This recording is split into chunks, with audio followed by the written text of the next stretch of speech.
Mga kasayan, magkakabit tayo ng style laser gun. Pero white color ano siya, white yellow. White yellow na yung kulay niya.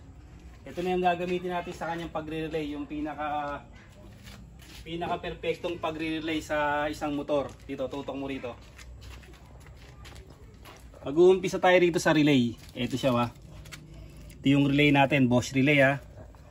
Ito siya. Yung number 30 pupunta rito sa sa positive ng battery.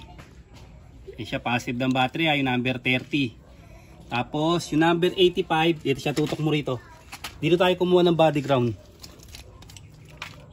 Ito. Sa 85 tayo kumuha ng body ground. Ayan siya oh. 12.5.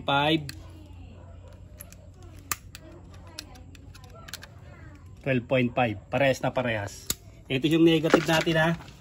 Yung 85. Ito siya. Kahit magkabaligtaran naman yung 85, 86. Pwedeng negative yung 86, pwedeng 85. Ito 85 siya ha. Tingnan nyo. Meron siyang I-terminal. Ito yung negative. Tapos pupunta to sa battery. Ito siya. Number 16 yung wire gauge. Ayan. Diretso sa battery wa.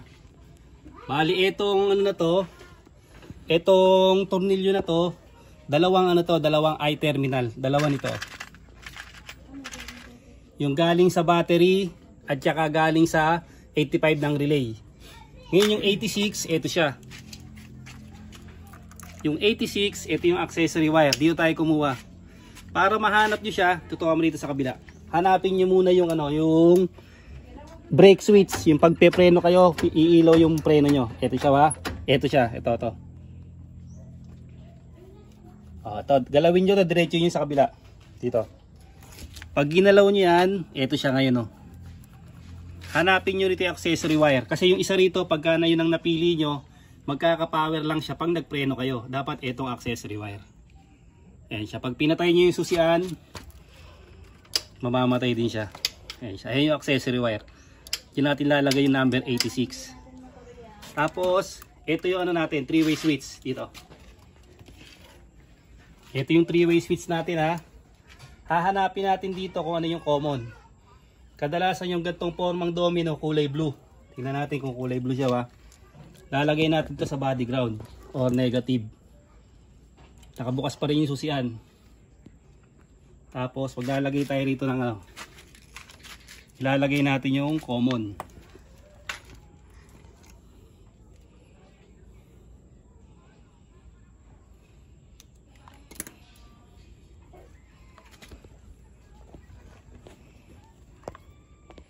So medyo pikado ng konti. Lalabas muna natin para mahanap natin yung lalagay muna natin sa kulay blue. Kailangan mahanap natin yung common para lumabas yung high and low. Pinto tayo sa baba. Walang umilaw. Sa baba wala rin. Oh, nakapatay pala.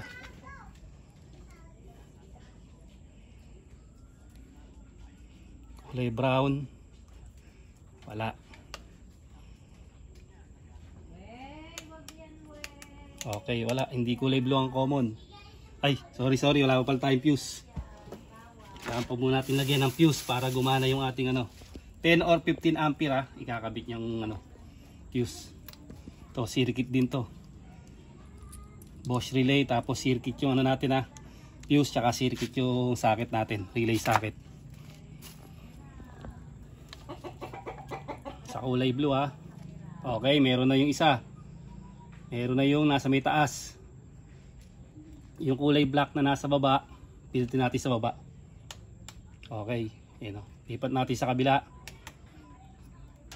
Meron. Ang common, kulay blue. Okay na yung common, yung kulay blue. Yung nasa may taas, eto siya. Yung kulay brown, yung sa may taas ha. Yung high. Tapos yung low, yung black. Ngayon kasayan dito sa may na to, parang MDL lang din to. Ito siya, dito natin siya ilalagay yung ground. Ito. Ito yung body ground ha. Yung kulay black, yung ground, ito siya. Dadaan siya rito. Ito. Yung black na yan, magsasama yung black ha, papunta sa kabila. Dito. Ito, magkasang diretso lang to ha. Ayan o, yung black. Isang diretso siya sa papunta sa body ground. Dito na siya napunta.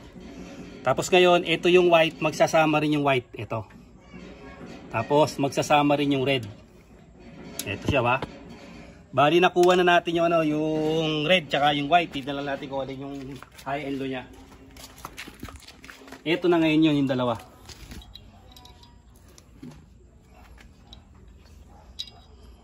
Ganito gawin nyo kasama pag magre-relay kayo. Kasi itong isang 87, pwede yung ilagay yung headlight, park light, tail light. Itong pagre-relay na to ay napakaraming benefits. Ito daw yung mga ano, yung mga old. Ito daw yung old na pagre-relay, sabi ng ating kabekis. Ito yung tinatawag na good time oldies.